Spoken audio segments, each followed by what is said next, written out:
yan, ha? Ang ibig mo sabihin, ikaw si Mylene? Opo. Ano? Si Mylene, si Catherine? Catherine, kung ikaw talaga si Mylene, bakit ngayon mo lang sinabi sa akin? Napuruhan po ako ng landslide eh. Nabagok po yung ulo ko, tapos nawala po yung alaala ko. Tapos napulot po ako ni Nanay Ising. At napaniwala niya ako yung anak niya. Alam po ni Clarissa yung totoo. Siya po yung makakapagpaliwanag sa inyo ng lahat. Catherine, anak.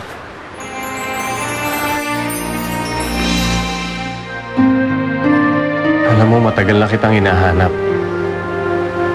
All the while, nasa tabi lang pala kita. Tay, ang tagal ko po kayo nakasama. Ngayon ko lang po nalaman ng totoo.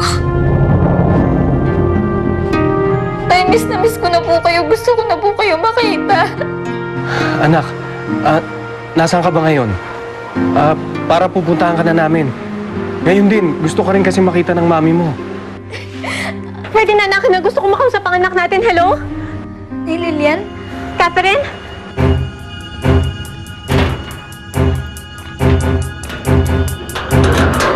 Ni Lilian? Miss na miss ko na po kayo. Gusto ko na po kayong makasama.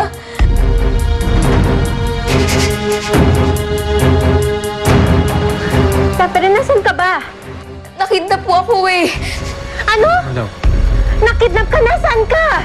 Andito po ako sa... Sino yung kausap mo, ha? Sino to? Alam na nilang kinidnap niyo ako. Kaya pupuntahan na nila ako dito. Catherine! Ah, talaga? Hindi mangyayari yon. Ano to? Ano sabi? Amin na. Ferdinand! Hello? Catherine? Catherine? Ferdinand! Hello? Ferdinand! Nakidnap si Catherine! Tulungan natin siya! Mabuti nga nakausap mo sila eh.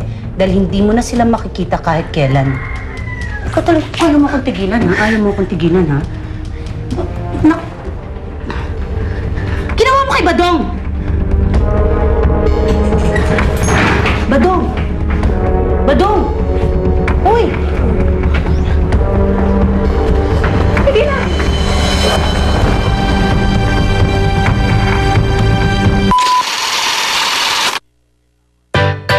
Introducing new Dove Hair Care. Does your hair get out of control? Why you gotta be like that? Don't be like that. 'Cause I deserve better than this. Did I catch you playing up like that?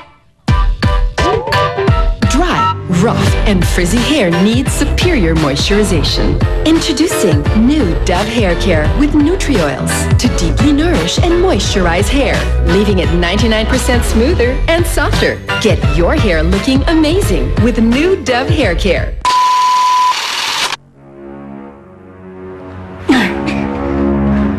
Ano ka ba naman, Badong?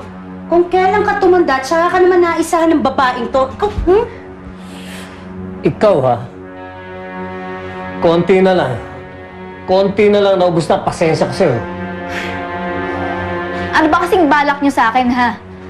Alam na nila ang totoo. Kaya kung ako sa inyo, isuko niyo na lang ako para walang mangyaring masama sa inyo. hindi mangyayari yon. Okay? Hindi mangyayari yon. Bago mangyayari yon, papatayin ka muna namin.